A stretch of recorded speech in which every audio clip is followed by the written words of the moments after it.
सबसे बड़ा लोकतंत्र भारत में आज नए भारत का, विकसित भारत की संकल्पना के रोड मैप को लेकर के अपना नया बजट देशवासियों के सामने किया है। सबसे पहले देश के यशस्वी प्रधानमंत्री आदरणीय श्री नरेंद्र मोदी जी के प्रति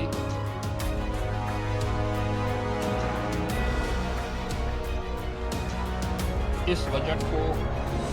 प्रस्तुत करने के लिए दिए गए मार्गदर्शन और उनके निर्णायक नेतृत्व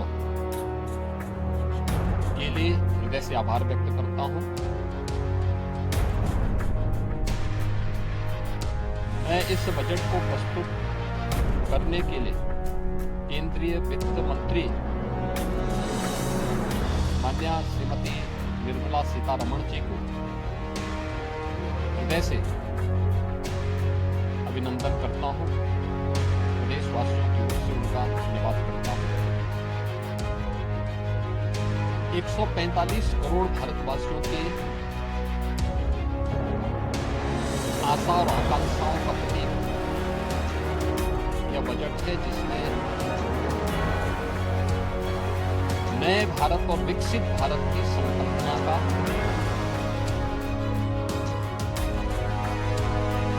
दृष्टि स्पष्ट दिखाई देती है।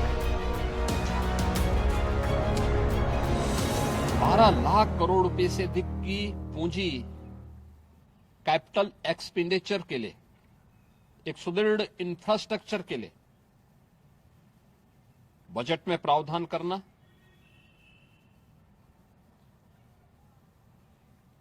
सात रेल कॉरिडोर के निर्माण के लिए प्रावधान करना, आयुष सेक्टर को विकसित करने के लिए और हेल्थ सेक्टर को मजबूती करने के साथ साथ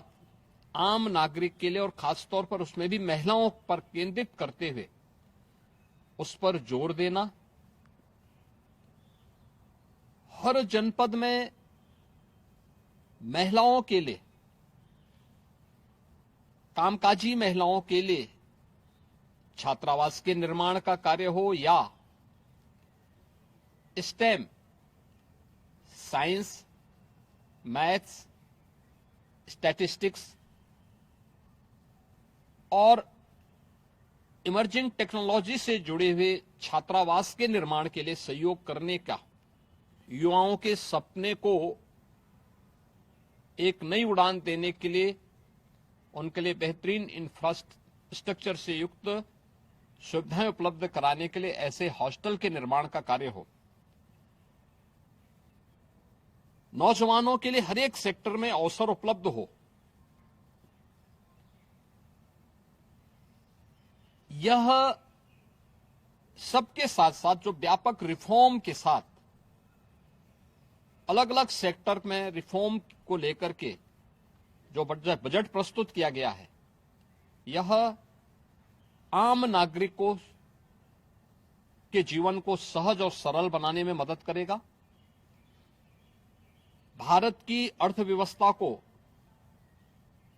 तेजी के साथ आगे बढ़ाने में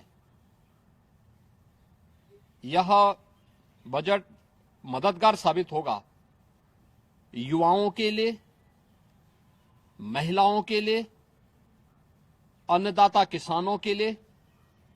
उद्यमियों के लिए, आम नागरिक के लिए भी ये नए अवसर को प्रदान करने वाला बजट है। मैं बजट के प्रावधानों का स्वागत करता हूं। आम नागरिक के लिए, जिसने बजट के लिए जो बड़ी आशा भरी निगाहों से जो व्यक्ति देख रहा था, खासतौर पर मध्यम वर्गीय परिवार, गत वर्ष देश ने जीएसटी रिफॉर्म को देखा है, आम नागरिक उसका लाभ लिया है। इनकम टैक्स एक्ट को अप्रैल से लागू करने की घोषणा, उसको सरलीकृत करने,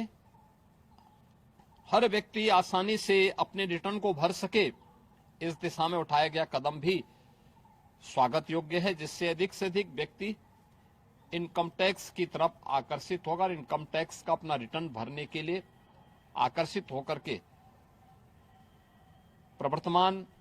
नेशनल बिल्डिंग के कार्यक्रम में वह भी अपना योगदान दे सके। इस दृष्टि से यह अत्यंत महत्वपूर्ण कदम है।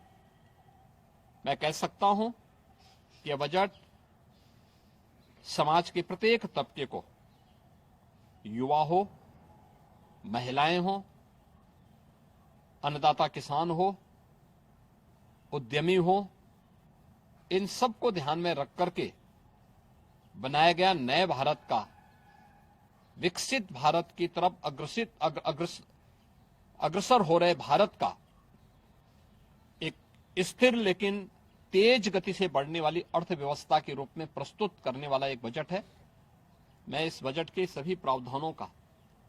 हृदय से स्वागत करता हूं। आदरणीय प्रधानमंत्री जी के प्रति आभार व्यक्त करता हूं। केंद्रीय वित्त मंत्री जी को इस बजट को प्रस्तुत करने के लिए, जो कर्तव्य भवन से प्रस्तुत किया गया पहला बजट है, इस बजट के लिए भी उनका हृदय से उन्हें बधाई देते हुए हृदय से धन्यवाद देता हूं।